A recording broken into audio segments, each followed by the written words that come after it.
la Terre Sainte a souffert et souffre beaucoup encore.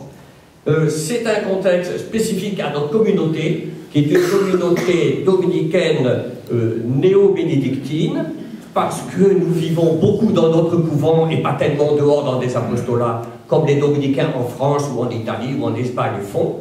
Nous sommes dans notre belle institution, notre beau domaine, et nous travaillons arrache-pied. Nous aimons faire cela, vous l'avez dit. Je voudrais raccrocher ce qui m'arrive ce soir à une lignée du passé. Vous savez que je suis archiviste, historien, alors ça m'a plu ces jours-ci de farfouiller dans nos vieux registres, et je voudrais énumérer rapidement la lignée dans laquelle je me situe comme le dernier de ceux qui ont été décorés parmi les dominicains de l'école biblique de la Légion d'honneur. Alors, la photo qu'on a envoyée par Internet à certains, en fait, c'est la première Légion d'honneur. Donc, c'est décembre 1920, or l'école est créée en 1890, pour les pères Jossin et Savignac. C'est un contexte tout à fait bizarre que je tiens à souligner, c'est intéressant, j'espère que les étudiants auront comme ça un cours d'histoire, l'air de rien, qui n'était pas prévu au programme, enfin je le fais. Il faut se rappeler qu'en 1890 et les années qui suivent, il y a une grosse tension entre la République et l'Église. La République nous a expulsés, nous a volé nos couvents, et pire que tout, nos bibliothèques, qui nous sont si chères. Alors, il y avait une tension. Et le père Lagrange, fondateur, n'était pas du tout décoré de la Légion d'honneur. Dans ses premières années, il n'en était pas question. Aucun père. Ils étaient très amis des consuls. Et c'était des consuls très gentils pour nous. Mais ils ne représentaient pas la République laïque, si ce n'est laïcarde, des années 1890, 1900, 1905, et même 1904, 1905, 1906. C'était spécial. Et qu'est-ce qui s'est passé? En fait, il a fallu la Grande Guerre, la Première Guerre mondiale, pour débloquer le tabou. Et ce n'est pas pour rien que la première décoration qu'il y a eu dans l'histoire de l'école biblique, c'est celle des pères Jossin et Savignac à titre militaire. Je préciserai un détail de la photo. Le consul général, M. Ray, est en bigorne et il a son épée. Mais il se tient derrière l'épaule du père Jossin et Savignac. Car ce n'est pas lui qui remet. C'est un officier supérieur. C'est l'amiral de la flotte du Levant. On n'a pas un amiral tous les jours sous la main. Je me contenterai de ce général. Mais c'est un contexte très particulier. C'est à cause des faits, des hauts faits militaires de Jossin et Savignac autour du canal de Suez, à Port Saïd, etc. Où, vous savez, pour la petite histoire, ils étaient en parallèle, si ce n'est en concurrence avec Laurence d'Arabie, qui n'était qu'un Anglais, mais enfin, quand même, ils le connaissaient bien. Et parce qu'ils ont bien servi la France, non pas les armes à la main, ils n'ont pas porté d'armes, hein, Jossin et Savignac, mais ils ont été très actifs dans recueillir des renseignements par le fait qu'ils parlaient très bien l'arabe bédouin. Et donc c'est toute cette activité pendant la Grande Guerre qui a été récompensée. Et on voit dans la photo qui illustre cela, on voit qu'il y a un détachement militaire conduit par un certain lieutenant David. Et ils appellent ça dans les archives, il y a une prise d'armes dans notre cloître. Père prieur, on n'a pas encore fait ça. Il y a une prise d'armes dans le cloître, ils appellent le cloître, ou on dit l'atrium, et il est précisé que le détachement militaire évolue avec beaucoup de brio. Donc ils ont fait une dévolution, je ne sais pas très bien, mais il y a eu quelque chose, et c'est à la suite de cette prise d'armes que les deux pères ont été décorés de la Légion d'honneur. La suivante, heureusement, rattrape un peu de retard perdu et touche le père Lagrange. La suivante, c'est en janvier 1922. Monsieur Ray, étant encore consul général, remet lui-même la décoration de la Légion d'honneur au père Lagrange et au père Carrière. Ils sont donc deux pères qui sont décorés. Carrière, lui, avait fait la guerre. Lagrange était trop âgé, il avait été dispensé. Et sur la photo noir et blanc de plaque de verre, on voit les deux pères, Carrière nettement plus épais que moi, et il a 3 médailles. Il a la Légion d'honneur et 2 médailles militaires, que j'identifie pas, mais vous voyez, on reste encore dans un contexte semi-civil, Lagrange c'est civil, et Carrière c'est encore militaire. Le consul général est-il précisé à prononcer 2 discours, un pour chaque père. Ouais, monsieur Ray, il avait du travail. Et pour cause, puisqu'ils n'étaient pas symétriques. L'un était à titre civil, la culture française, la présence française au Proche-Orient, le père Lagrange, le fondateur, et l'autre, le père Carrière, au titre militaire. Alors, je progresse un peu. Nous avons une légion d'honneur par le premier qui soit décoré au consulat même, comme ce soir, c'est le père Abel, en novembre 1931. Le père Abel, qui est une célébrité dans les publications, qui est arrivé dans la première génération avant 1914, qui a notamment été le mentor de cette célèbre croisière sur la mer Morte en 1908-1909. Le père Abel, qui a passé toute sa vie à l'école biblique, est décoré en 1931, ici même. L'éloignement avec l'aspect militaire est fait. Dorénavant, ce sont des décorations pour services rendus, mais qui ne sont pas des services explicitement militaires. Alors, je saute quelques étapes d'après mes archives et qui permettent, si vous voulez, à chaque fois de dessiner une autre facette de l'école. Il n'y a pas eu que la Grande Guerre. Si vous voulez, comme on arrive, par exemple, à un père que moi j'ai connu. En 1973, c'est le père Charles Coinon qui est décoré ici par M. Henry, que nous avons connu, le consul général Henry. Or, le père Coinon, que nous avons connu, quel était son métier? Architecte. Vous voyez, comme quoi la Légion d'honneur des Dominicains est très très souple. Elle va attraper des pères, comme ça, sous bien des prétextes. Et qu'est-ce qu'il a fait? Il a en gros reconstruit sa sépulcre, après avoir retapé aussi Sainte-Anne et autres monuments. Alors évidemment, la République, avec raison, le remercie de la Légion d'honneur. En 1974, le père Pierre Bedois, que nous avons bien connu, est promu officier.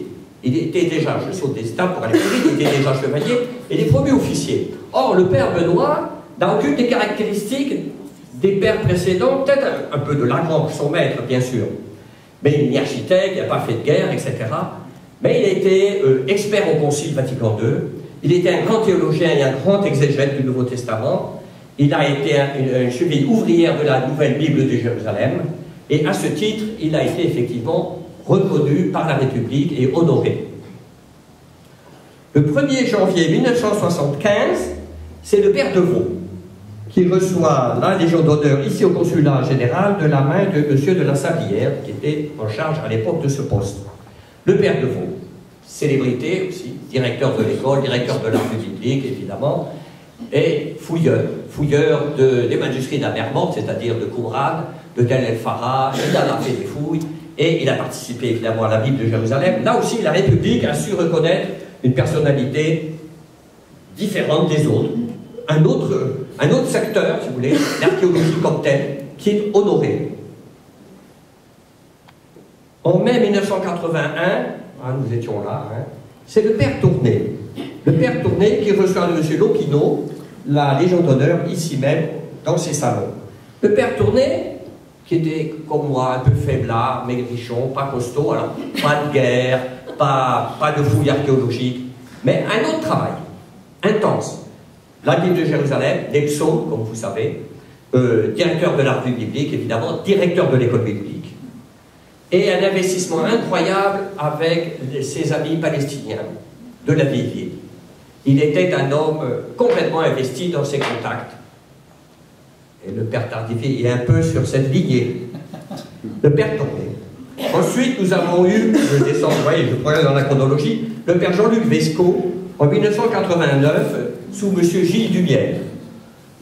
Et puis, Marcel Cycliste, ici présent, qui porte sa Légion d'honneur, sa médaille, le 15 mai 1995, sous le règne de M. Jean de Guignasti. C'est tout à fait sympathique, on était tous là. Et en 1999, il y a eu 2 Légions d'honneur, une ici au consulat général par M. Stanislas de la Boulay pour le père Claude Geffrey, directeur de l'école, et une à Paris à l'Institut du monde arabe pour le père Jean-Baptiste Imbert. J'arrête puisqu'on arrive à nos générations. Je voudrais faire 2 apartés, 2 incises, et je m'arrêterai. La première s'adresse à monsieur l'ambassadeur de Suisse qui est ici parmi nous. En effet, il y a eu une décoration qui a honoré un dominicain suisse. Alors, comme il était suisse, à l'époque, il n'a pas eu la Légion d'honneur. Mais je vais vous donner le contexte. C'était en 1927 1927, et c'était à Sainte-Anne, pas chez nous, à Sainte-Anne.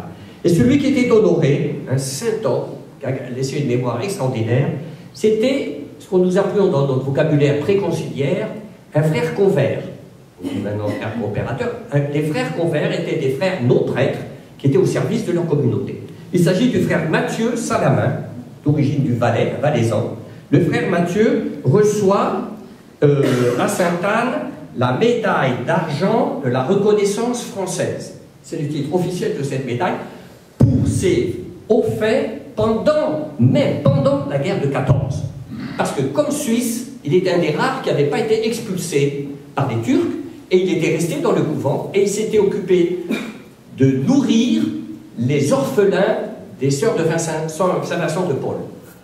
Et il était tellement célèbre pour cette activité d'avoir sauvé les orphelins qui mouraient de faim, c'était terrible là, à Jérusalem pendant la guerre de 14, pas 18, 14-17, jusqu'à Al-Anbi. Alors la France a quand même reconnu cet héroïsme d'un frère modeste, les non-intellectuels, comme étaient ce qu'on appelait les frères convers.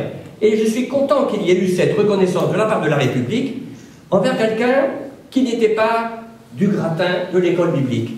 Et c'était à Sainte-Anne en 1927. Et dernier aparté, qui me fait, et j'aime ça, parcourir les siècles et revenir au tout début. J'aime mon parcours comme ça et vous voyez qu'il y a une épaisseur d'histoire.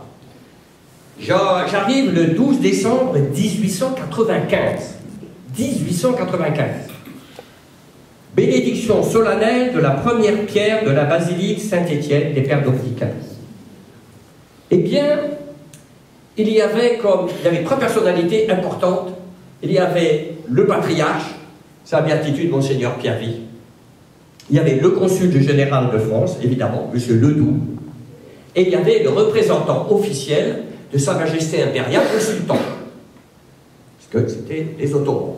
Et le représentant spécial de Sa Majesté le sultan s'appelait Bishara Habib Effendi. Bishara Habib, une famille chrétienne de Jérusalem.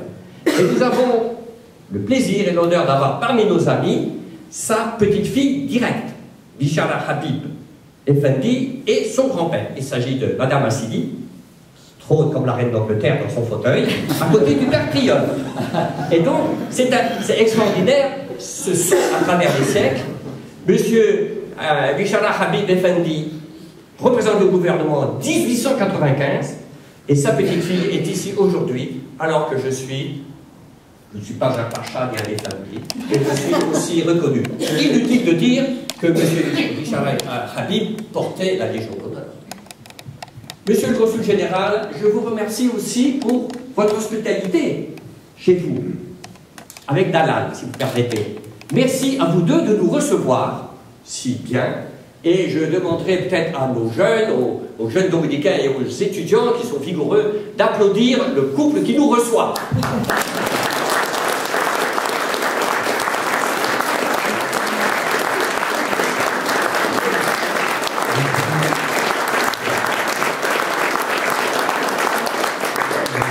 Cher Jean-Michel, et bravo pour cette évocation éloquente de notre histoire conjointe. Vous l'avez compris, consul général décorant, frère dominicain décoré, nous nous inscrivons dans une histoire ancienne et étroite qui remonte au moins à 2 siècles. Derrière nous, et je ne doute pas que nous aurons l'occasion, pas nous, pas vous, pas moi, mais probablement de voir dans cette maison de nouvelles cérémonies de remise de décoration dominicains par les consuls généraux qui se succéderont dans cette mission ô combien exigeante et ô combien passionnante qui est la nôtre, la mienne en l'occurrence, à Jérusalem. Voilà, je vous souhaite une très bonne soirée et s'il vous plaît, venez féliciter le frère Jean-Michel.